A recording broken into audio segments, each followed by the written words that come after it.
Canada, the land of plenty.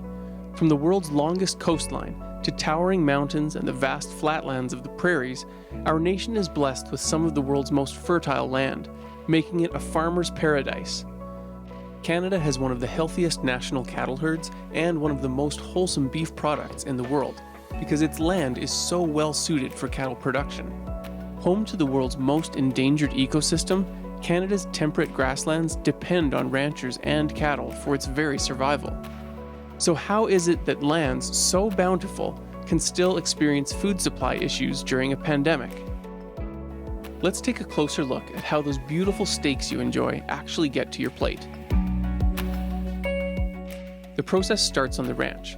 The ranchers raise mother cows that are usually bred throughout the spring and summer. Their calves are then born the following spring.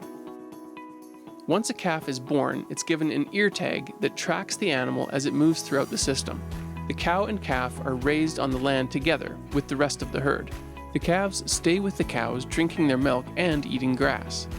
This grazing helps to keep Canada's grasslands healthy, providing homes for many species of endangered wildlife, as well as ensuring that carbon remains sequestered in the soil by not cultivating the land. Once calves reach 6 to 10 months of age and typically 500 to 800 pounds in weight, they're ready to eat only grass and hay, and they're weaned from their mothers. Some are kept for breeding, and the rest move on to the backgrounding phase, where the weaned calves continue to grow by grazing on fields with access to shelter, plenty of grass and water, and professionals to care for their health.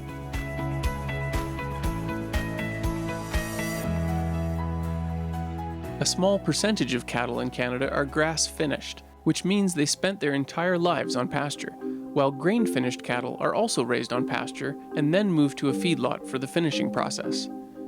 The focus at this stage is weight gain, nutrition, and animal care.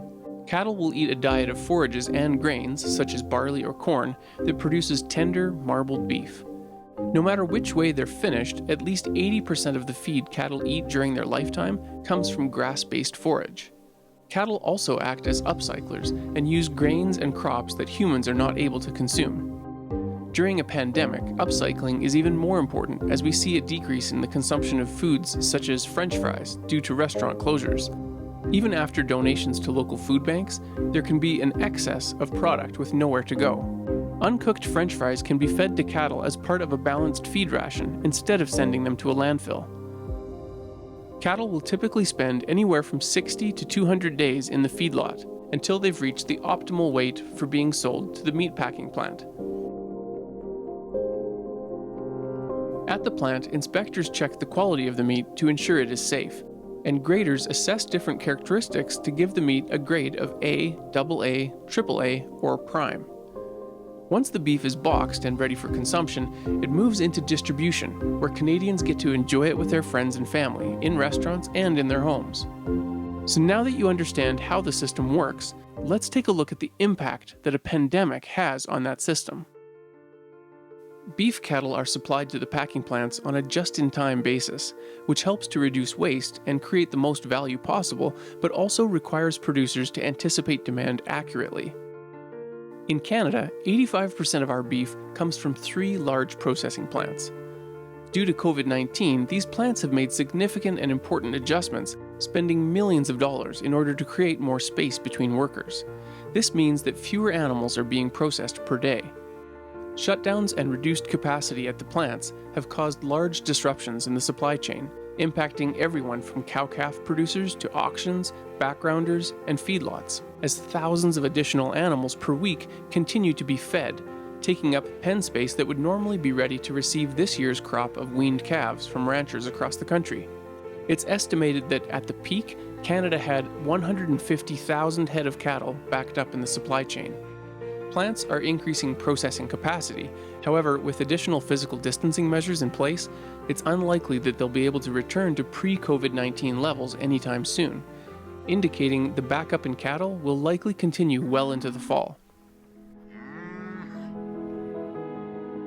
98% of farms and ranches in Canada are family-owned, meaning that the greatest impact will be felt by small and medium-sized family-owned businesses. This may ultimately impact the price you'll see on the grocery store shelf, but not necessarily mean any more income for ranchers or feedlot producers. This has a lasting impact on the system, as it takes roughly 2 years to raise beef cattle in Canada from start to finish.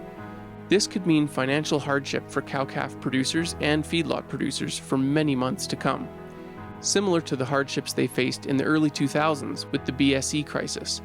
Sadly, these financial hardships took a huge toll on Canada's precious grasslands, with over 5 million acres of native grasslands being converted to crops and other uses and lost forever, when 26,000 family-owned ranches left the beef industry.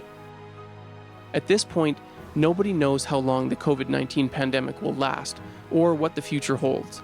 But one thing we're starting to learn is just how complex and interdependent our food systems and supply chains really are, and how important it is to appreciate the many hands that work together to get our food to the grocery store each and every day.